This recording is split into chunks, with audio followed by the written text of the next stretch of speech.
I'm Greg Hunter. Welcome to USAWatchdog.com. Before I bring on my guest, I just want to give you a couple of quick headlines because we're going to talk about the political situation, how it's going to affect the economy. Let's start with the press conference on Thursday. My read on that was after that press conference, it was like whacking a hornet's nest. All of a sudden, the media came out, Fox News came out, everybody came out to try to discredit the press conference. You had Tucker Carlson demanding, actual proof.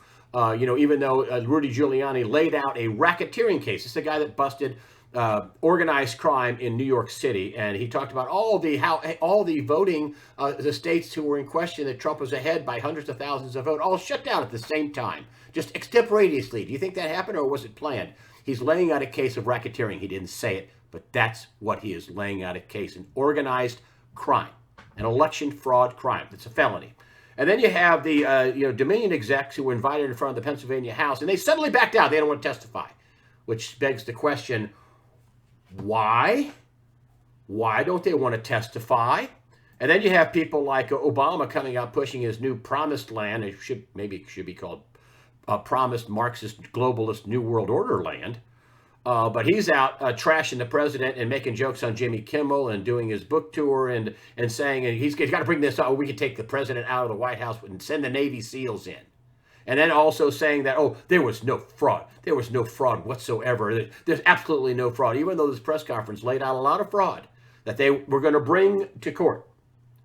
And then you have John Kerry, who's out. This is right after this press conference, right? He says the Great Reset, which is needed to stop the rise of populism. And we had Martin Armstrong on talking about the reset is communism, period. That's what the reset is: godless black hole of Marxism, black hole of nothingness, communism.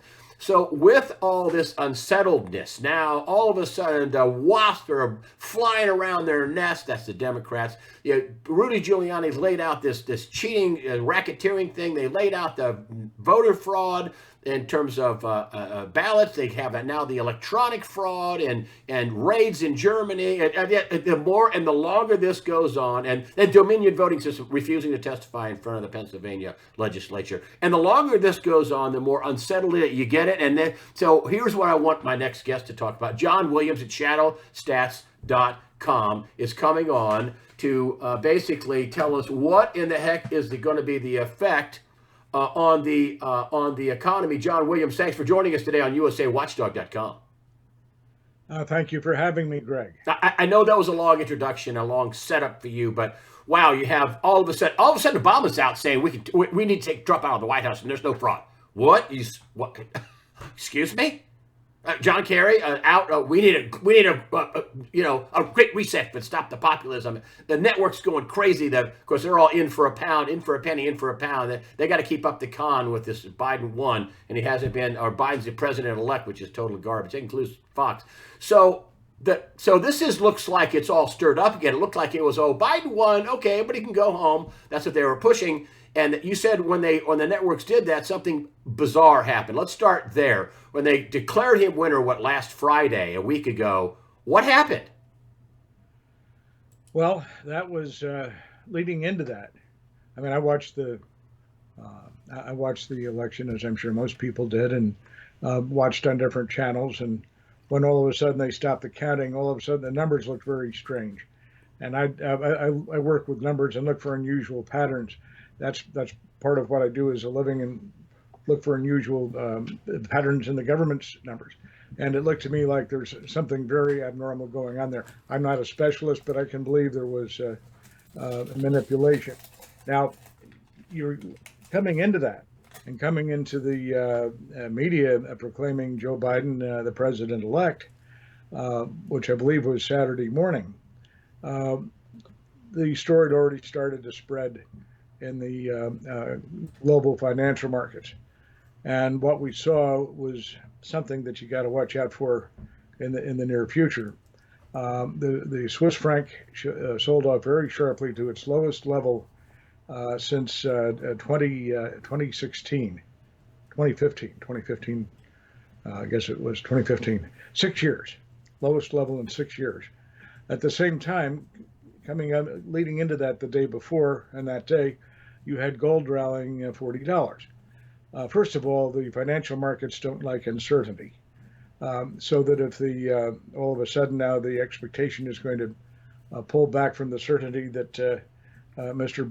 Biden won the race, I would expect you're going to see some negative response in the markets, not only from the uncertainty standpoint, not as a vote of confidence in either candidate, but looking ahead at the economy, where it goes, who is president and who controls the Congress will affect the economy. And I'd like to address that. But before I do that, let me just review a little bit of how we got to where we are with the economy. Coming into the end of 2019, we were beginning to enter a recession. A lot of numbers had turned down. And as we got towards the end of the first quarter, there was a good shot that you're going to see a negative quarter ahead of you. And it is that actually happened, but not because of the way the government numbers were reported, because the government numbers are generally massaged a little bit. They're gimmicked a little bit in the reporting to tend to give you a positive bias. But one of the best leading indicators of economic activity it turns out to be the cash freight index, independently published, not published by the government, but it tracks the volume of freight activity across the United States taken by truckers. That's a basic indicator of economic activity. Economy's healthy, sales are booming, truck activity's up, shipments are up, economy sinks, starts to turn down. Well, the good news is that yesterday the cash reported that the October freight index turned positive for the first time since it was November of 2018. Now, what was happening in November of 2018? 2018, it turned negative year to year. And what was happening was that the Federal Reserve, the FOMC, was raising interest rates. They were tightening, and they were driving the economy into a recession. They were doing that deliberately to slow down the economy. And so we had a rough time going forward from there on and off, and as the stock market was crashed that Christmas, all of a sudden the Fed decided, well, maybe we shouldn't tighten up so much. And then as you got into the current environment and you saw the economy collapse with the pandemic, now keep in mind that the economy was already headed down. We're seeing it, you look at retail sales, adjusted for inflation, the fourth quarter of 2019 saw a contraction. No, excuse me, I think I'm off by a year there. First quarter showed a contraction, second quarter showed a contraction. Fourth quarter of this last year, quarter to quarter change was negative after adjustment for inflation, and that's a holiday shopping season. The first quarter was on track for that, and then of course we got into the pandemic, which just killed the economy. They shut down the economy, the government did, and in that process the economy collapsed at an annualized pace of something around 32 percentage points in the first quarter. Excuse me, that was the second quarter. First quarter it was down I think it was 9%. Then you're down 32% or such in the second quarter, record decline. And then the third quarter, you pop back up by 35%, recovering from the second quarter. Now that's, you drop something by 10% and then raise it by 10%, you're not back where you were before. And in order for the economy to get back to where it was before the pandemic, you'd have to have 15% annualized growth in the current quarter. That's not going to happen. So right now the economy is still weak. Where this is not an economic downturn that was driven by the Fed, although the Fed had already started it on a downhill ride. What killed it was the COVID virus. And you've got all sorts of arguments as to whether we should have the economy open or shut, or people should isolate. That's still being argued out. But we should have happy news here, is that with the announcement of the coronavirus, COVID-19 vaccines, which look very promising, and introduction of meaningful treatment, that's the type of thing that as it gets into play and moves the virus out of the main concern of the public, you should be able to see the economy returning to some semblance of normal activity, some recovery. And I don't think they want to do that, John. That's not. I mean, you had one of the top epidemiologists, top infectious disease doctors, out publicly saying this is the biggest hoax he's ever seen. He's one of the top people in the world. So I'm not so sure that the vaccine and the whole thing. A lot of people are just thinking it's a hoax. I mean, they're just doing this to bring on this reset. That's what they're out talking about, the Great Reset. Yep. You know, Martin Armstrong says they want to bring on communism. This is not about a health issue. It just seems to me like that. But let's talk about the economy now going forward, what you see now. Let's see, what do you see now with all this turmoil that I laid out at the beginning of this interview? Bear with me, even with all the political turmoil put to aside for the moment. You have seen the markets respond as though they expect this is going to turn the economy. My point is that it's not going to turn the economy, even as represented, at least not soon, because what has happened to the economy has been very severe structurally. You've had a lot of companies go out of business, particularly small companies. A lot of people have suffered, and we're going to have more of that going ahead. So that let's say President Trump does end up reelected, he's not going to have any choice but to increase stimulus to try and help the economy and help people. If President-elect Biden takes over, he's going to have to do the same. But they're already promising massive stimulus, and where it gets really scary is that if the Democrats can take control of the Senate as well as the House, as well as the White House, where they have complete control of the government, then you talk of this reset and all the massive programs that'll be forthcoming.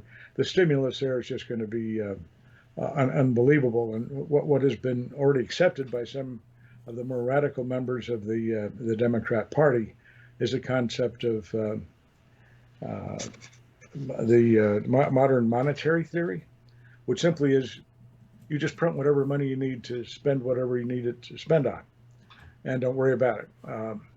Now, I would argue against that, and I've argued against that for a couple of years now, as a brilliant concept, or not being a brilliant concept. You don't want to do that because it will trigger inflation, and we're actually seeing that.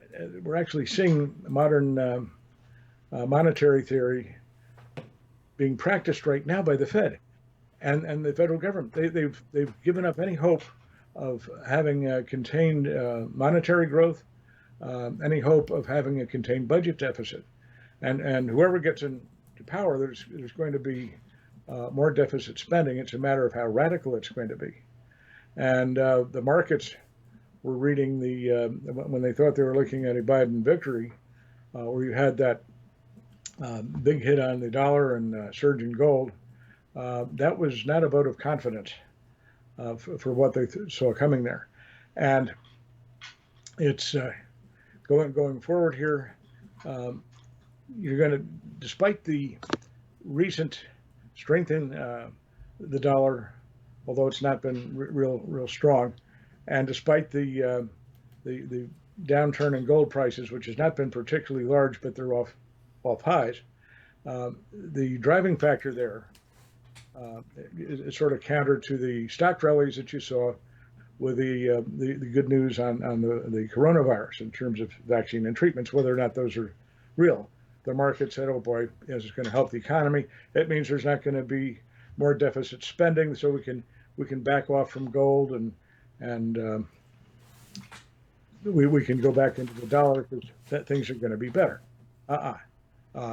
There's no way we're escaping massive stimulus for at least the next year into 2022, irrespective of who takes control of the the government in the next year, and depending on how more to the left it goes, the more rapid will come the demise of the dollar, and it will eventually be a hyperinflation in the United States.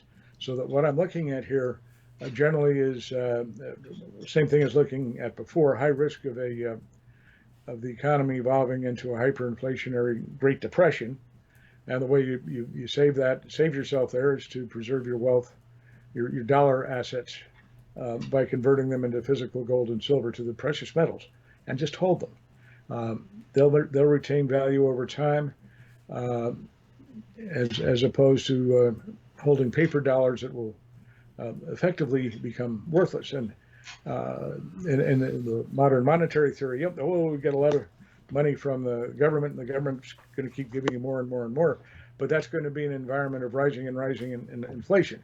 It's not necessarily going to buy you more, and eventually you end up with an economic collapse. The Weimar Republic, Germany, that type of thing. That's the risk, and it hasn't changed much despite the good news on the virus. Does some people think that printing tons of money? I'll get in here with you. Some people think that printing tons of money is good for poor people. Is printing tons of money good for poor people? Well, assuming that you're giving it to them, it helps them a little bit, because they'll get the money in advance of the inflation, but the inflation will come very rapidly. And I guess if you don't have the money, it doesn't make much difference where the inflation rate is. But it causes inflation for poor people. I mean, it doesn't help anyone. In fact, it kills the system. It'll kill the economy. People will not have jobs. They won't be able to buy food, because you'll find some of the things that have happened with the coronavirus are things that you could see with a hyperinflation. For example, all of a sudden, certain goods disappear from the shelves. And in the case of the coronavirus, it was because of supply disruptions, or disruptions to the system from closing the economy. Fear, toilet paper, the great toilet paper fear. Yep. And then in this case, it's a matter. It's really a matter of people not being able to find it, because people have confiscated, have hoarded the stuff at the lower price, because they know prices are going to explode. And if they can build up inventories now, they've got some they can use. The stories.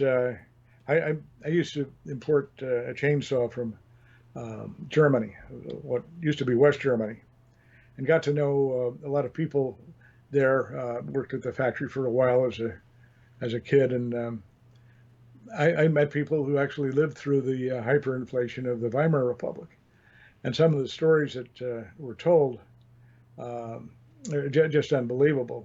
And you could go out to have dinner at a fancy restaurant, order an expensive bottle of wine, have a nice time, but the next morning, well, first of all, you had to negotiate the price of your dinner and pay for it up front, because it would cost more after dinner.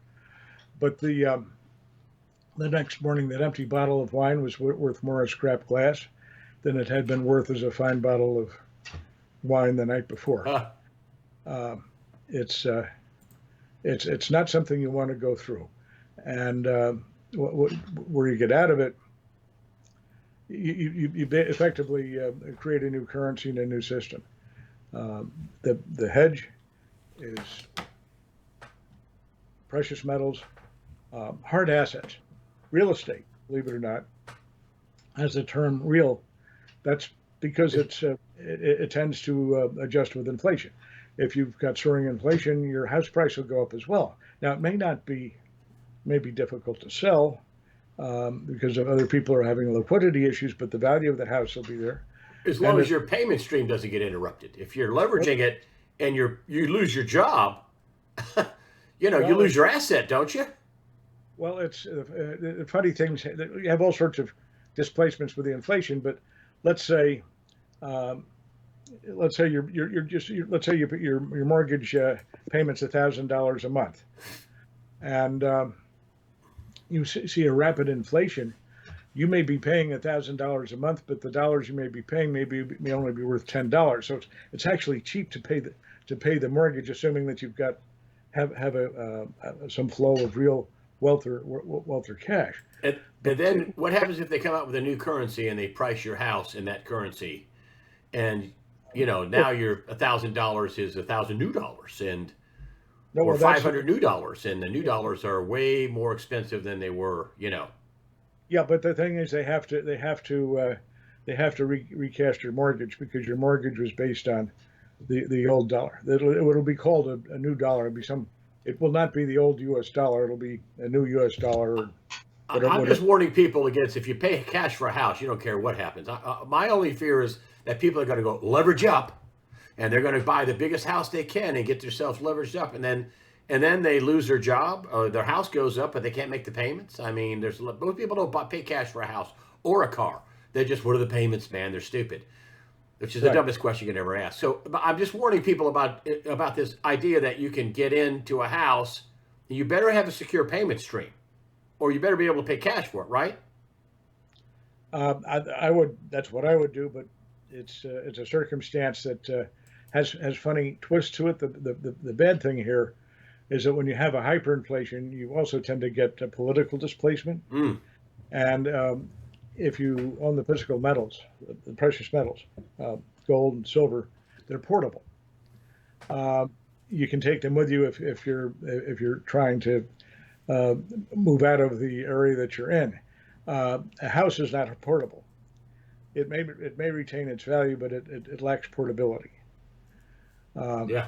so it's uh, what I'm saying is your house generally will go up in value with the inflation as long as you can cover it. You're okay, and as long as you don't want to sell it and move out of town Uh, because it may be difficult to sell. these guys are coming out with this whole, carry, this reset. I had Martin Armstrong talking about it. A reset is communism. That's what it is. And they're all talking about, oh, it's a magical time. Oh, what an opportunity to, have a reset to bring on godless communism, where you don't have any rights, constitution, you don't have anything there. The Obama administration hacks are already talking about forced gun buybacks because of all the evil things they want to do, and they can't have an armed populace if you're going to do even evil things. So is that what you're talking about? Political disruption? I mean, they're revealing to us he's not even the actual president-elect, Biden. But they're revealing all these evil things to us that they're going to do. Is that what you're talking about, political disruption? If so, explain. Well, that certainly is sort of a poster child for it. That's not going to happen unless the Democrats, number one, take the White House, which is still not resolved. I wouldn't place big bets on that. Uh, the They have to take the Senate as well as the House. Otherwise, you will have the Senate um, as a neutralizer, something that will hopefully keep the politics within the bounds of reason. If you have radicals taking over the whole government, then it's a different day. Of And course, then there's Mitt Romney, who will vote, who's out marching in the streets with the Marxist communists and Antifa and Black Lives Don't Matter, because, John James is a black guy who I think had his seat stolen from him in the election up in Michigan, along with Donald Trump losing the state. Because if you're black and you're a Republican, your life doesn't matter. But but you think if they can hold on to the Senate, the Republicans, that'll be a giant, plug to the crazy.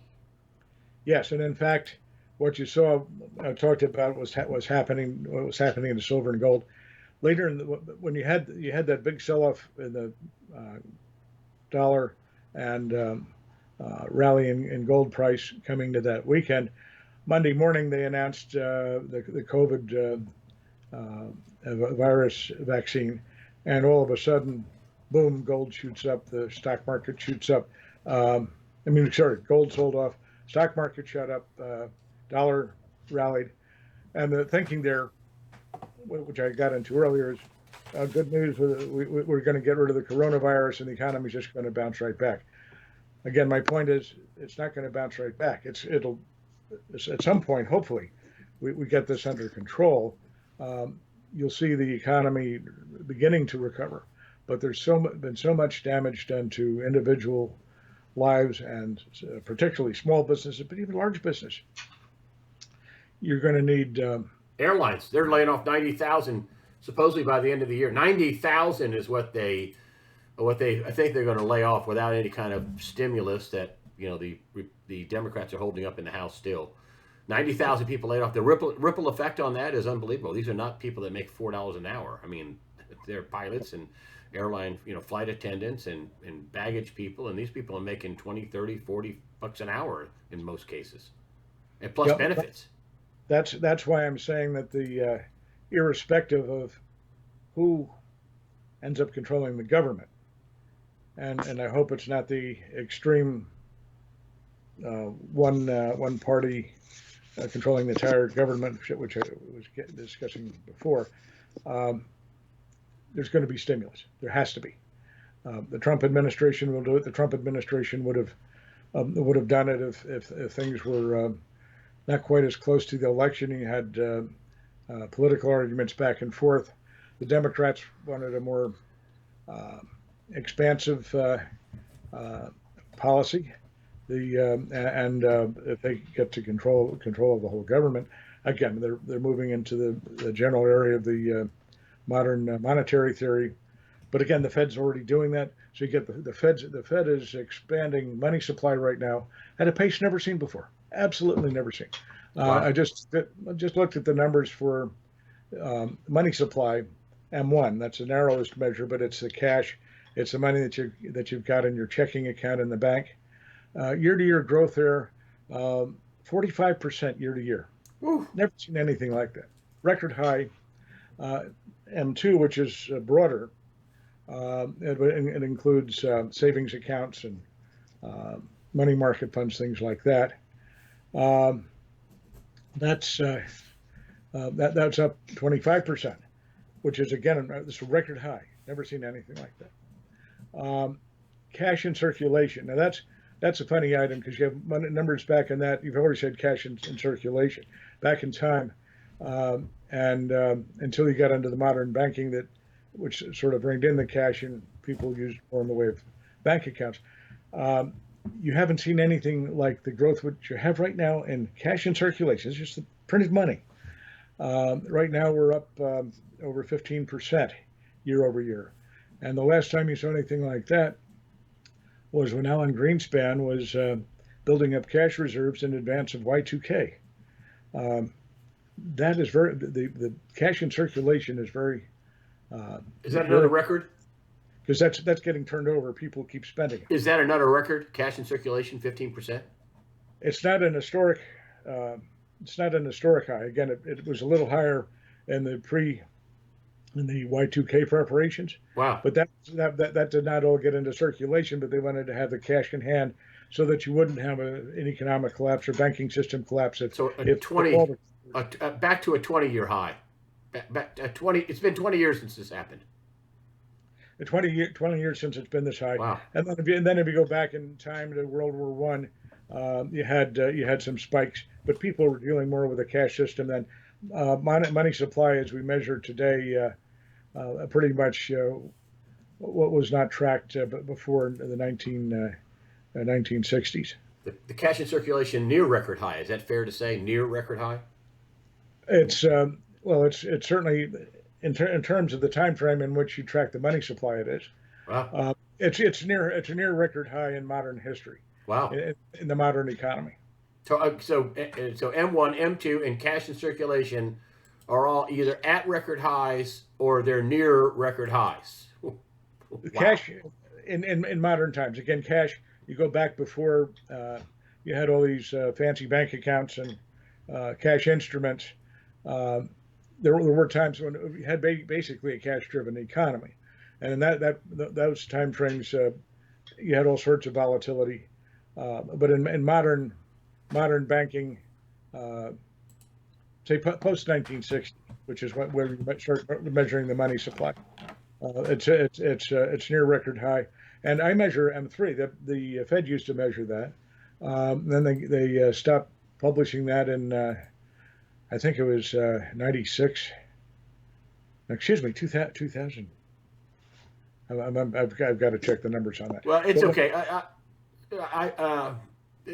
what your point is that there's that the money creation is huge. That's pretty clear. The money creation in all stratifications is big. It's very Is big. The Fed is trying to create inflation. That's what they said. You go Wow. back to the last FOMC meeting. They have this what I think is I view the inflation numbers as phony because over the decades the government has made changes to the way inflation is uh, calculated so as to reduce the headline inflation numbers. It affects the way cost of living adjustments are made for, let's say, Social Security.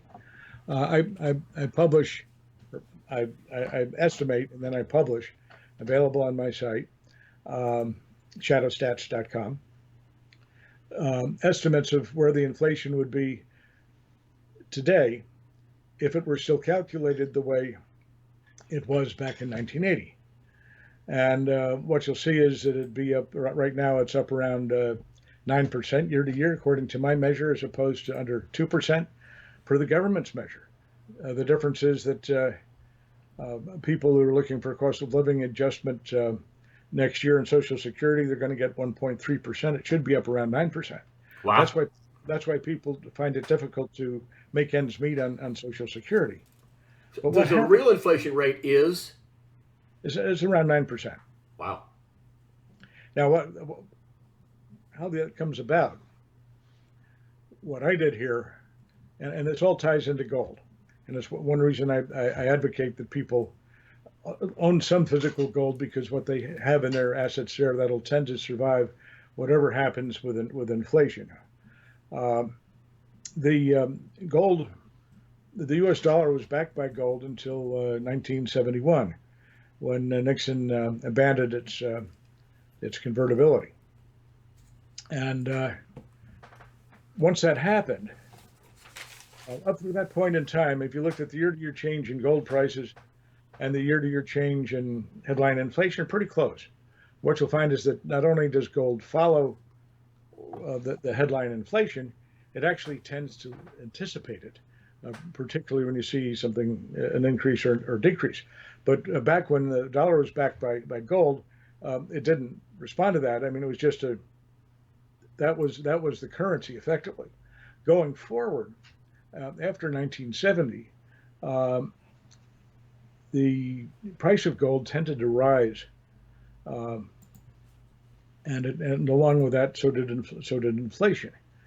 And coming into the early 80s, the government was uncomfortable with the level of inflation that we're getting to. We're near record highs in the way it had been calculated going back in time. That's when they started to introduce these gimmicks to bring down the headline inflation.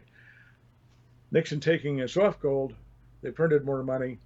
The money created inflation, and inflation was rising, but they didn't like the higher inflation, so they decided not to cut back on creating the money, but to cut back on how they counted the headline inflation.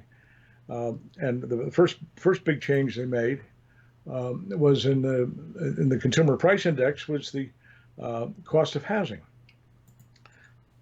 Average person has a cost of housing to be concerned with, whether they rent a house or buy a house and pay their mortgage, real estate taxes.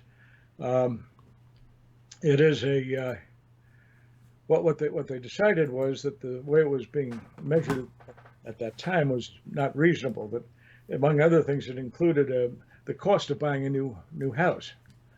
That was part of it. So that as the cost of housing went up, houses went up, so too did the inflation. What they did was they replaced it with a completely imaginary number that they called homeowner's equivalent rent. And what the government calculated was how much a homeowner would pay himself to rent his house to himself. Now tell me that's a real number. Yeah. Um, And this is so why, and this is why your numbers are so different. I mean, the Fed says we have 1.3% inflation or something, and you're saying that no. If you did it the way it was in 1980 and early, it'd be around 9%. Is that right? 9%. it would be around 9%. That's the real inflation. That's the real cost of living. Even though gasoline's down, of course, it would be higher if gasoline was up. But bear with me here, because it gets interesting as they go on. There are other things they add that accounted for roughly 1.5% percentage point of that, say 7 percentage point differential. There are a number of other things that they changed over time, similar in nature, against common sense. Uh, and it's why people again say, "Gee, why can't I make ends meet?" The inflation's higher than is being reported. Ha. But guess what also happened there? Price of gold started to go up, and if you look at the price of gold, um, even with the extreme levels that we've seen recently, and you put that against my measure, you'll find that they're about the same level. And in fact, the gold tends to lead the inflation. And I didn't realize that they were that close initially. I just found that out in the last year or so when I actually said, well, let me just plot my measure against the price of gold. And I made my first cut of the plot, and I didn't have to change the scale. They went up together. Huh, And wow. the reason they went up together, I set my number at 100 back in, and it was 1970, which was it was reasonably close to where the price of gold was then in relative terms. So that as gold went up, my index went up, and my index is now ahead of it, suggesting higher inflation. So if you see a lot of uh, hanky panky by the any administration in the future where they just keep spending money that nobody has, going to create inflation. That's going to spike gold prices. That's why you want to hold physical gold and hold it because you'll get knocked around. People, the central banks, the governments don't like to see gold rally. It means they're not doing their job, and the Fed is the Fed's doing what it has to do. But we could have been in a much better, much healthier standpoint going forward here, even this coronavirus. So the Fed had been doing its job all along. And you say hold physical gold. It's physical, yes. Reason being, the if you hold the physical gold, you've got control of it. If Ha. let's say you have paper gold, um, someone says, "Yeah, okay, we'll hold the gold for you, and here's this receipt, and you can collect the receipt, or you buy something that's electronically traded. Somebody goes out of business, uh, gold skyrockets. Let's say you go from uh, that's going to be close to $2,000 to $5,000 and over a period of a month. A lot of people are going to be going out of business. You may not be able to get your physical gold, get your hands on it. People maybe go bankrupt that you were betting with. I mean, place your bets and your investments as you will, but just as a backup safety measure, basic preservation of wealth, I would look to hold physical gold and silver. And I'm wrapping up the interview here, and I just want to kind of, because we're on this strain here, as we're on Friday, this is Saturday, so on Friday, silver's at 24 and a quarter, 24 and change, Mhm. gold's at 1870 and change, 76, I don't know, something like that. Right. What's a better deal? I know you don't sell metal, and I know you don't give investment advice, but based on statistical analysis, is silver a deal or silver? Or what do you think about silver relative to gold? It's only gold's surpassed its or nearly at its all time highs at 1900, 1870 something, and silver is half of its all time high, which is what around $50. What do you think about silver? Well, they tend to move together over time. If you take gold and silver today, same amount of gold, same amount of silver today would buy a loaf of bread effectively. It's not that much different. That would have bought a loaf of bread back in ancient Rome. Yeah, they diverge, and you've had big swings. Um, Gold is your primary monetary asset there, but silver is a very good one right behind it, and I'd hold both, but I'd tend to hold more gold than silver. Okay, but you like silver. I Oh mean, yeah, some people can't afford, 18. I don't know. By the time you pay a commission, 19, almost $2,000 for an ounce of gold right now. But silver you can get for $30 if you pay a commission, roughly. let's say well, it's a matter of how much. I mean, it's a different price per ounce. Um, but I mean, you can put $100 into gold, you can put $100 into silver. It's just a matter of the number of ounces that you hold. And over time, with what's ahead here, I don't think it's going to make too much difference as to they'll tend to move together. Got it. Um, and it's good to have some hedge there. But if you end up in a hyperinflation, a very high rate of inflation, you're going to see soaring gold prices. You're going to see soaring silver prices.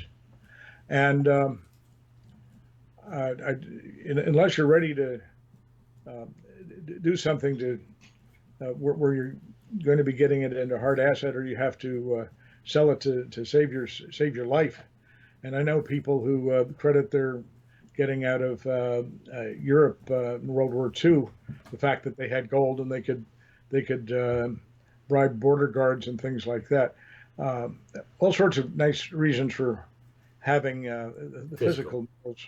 And then the gold is more compact, but the point is it preserves the purchasing power of your assets. And if you're in the middle of a hyperinflation and gold is all of a sudden $10,000 an ounce, I wouldn't sell it at $10,000 an ounce unless you're getting some hard asset for it. Because in a hyperinflation, that 10,000 could become 100,000 overnight. Wow. It's the hyperinflation. You think this is coming? I think there's a good shot of it. And the thing to watch here is the magnitude of the deficit spending, the stimulus, or the big programs that are put into effect by the government, which are not paid for by taxes. We're in a very dangerous situation right now because of the virus. The deficit spending is out of control. We now see the ratio of the deficit to the GDP, the amount of debt that has to be supported by the GDP. It's gone well beyond 100%, where it's the highest level we've ever seen. It's beyond the prior peak, which was World War II. But coming out of World War II, we had all sorts of great economic growth ahead of us. Right now, we have very little chance of generating new taxable income in the next year or two. We're going to see the deficit widen. You're going to see the GDP will start to come back. And as it starts to come back and people get back into some semblance of economic order, you'll have a tax base that's going to start picking up again. But are we ever going to be able to pay off the debt that's being put in place now? I don't know. It's going to be very difficult. It was difficult before. And last question, do you think we default in some way, shape, or form? Is the hyperinflation a form of default? Do we default? Do we have hyperinflation and we just say we're not going to pay the debt? I mean, I think we get both is what I've always been. If you have hyperinflation, you pay off the debt with cheap dollars. That's a traditional approach. Yeah, you owe someone $1 million. Well, what has got $10 hard purchasing power right now in a hyperinflation could well be worth $1 million, and you could buy something for $1 million and $10 of the hard asset, so that and that's happened in Weimar Germany. So you effectively say we'll give you current dollars to pay it off. It's effectively a default. Does this scare you? Inflation's a default. Does this scare you? Yes, that's why I'm talking on your show. And I know people say, oh, he's been talking like that for a long time. Yeah, and guess what? Gold's now up around $2,000, a little shy of it right now. But hold some of your assets in physical gold and silver and put it away. Watch what happens to inflation. As inflation, what gold's telling you now is that we've got an inflation problem ahead of us. The way the government's behaving now, the way the Federal Reserve is behaving now. And again, Mr. Powell says, well, oh my goodness, we want higher inflation. We have a target here of 2% inflation, which is a so-called core inflation, net of food and energy, as though people don't have to worry about the cost of food and energy. And it's on the what they call the personal consumption expenditure, which is the inflation number used for the GDP. The GDP is very heavily rigged with the use of understated inflation. Why would you do that? Well, because when you look at a real number, as they call it, when it's inflation adjusted, if you have a series of numbers that show growth over time, um, and some of that's due to inflation, uh, that's nice. And if you adequately deflate it for inflation, you'll see that the growth is pretty flat. But where the actual uh, GDP again is rising at a strong pace, but you deflate it by too low a rate of inflation, you still have this positive growth. And much of the headline growth we see in the GDP is nonsense. It's just due to their understating inflation. Um, Nonetheless, We gold is signaling inflation coming. I'm sorry. Gold is signaling inflation is ahead, dead ahead. It's ahead, and that's what Fed Chairman Powell says he wants. We want to he's saying we want to see inflation rise above 2%, and we're going to keep pumping the money into the system until that happens, and until it's above 2% for a sustained period of time.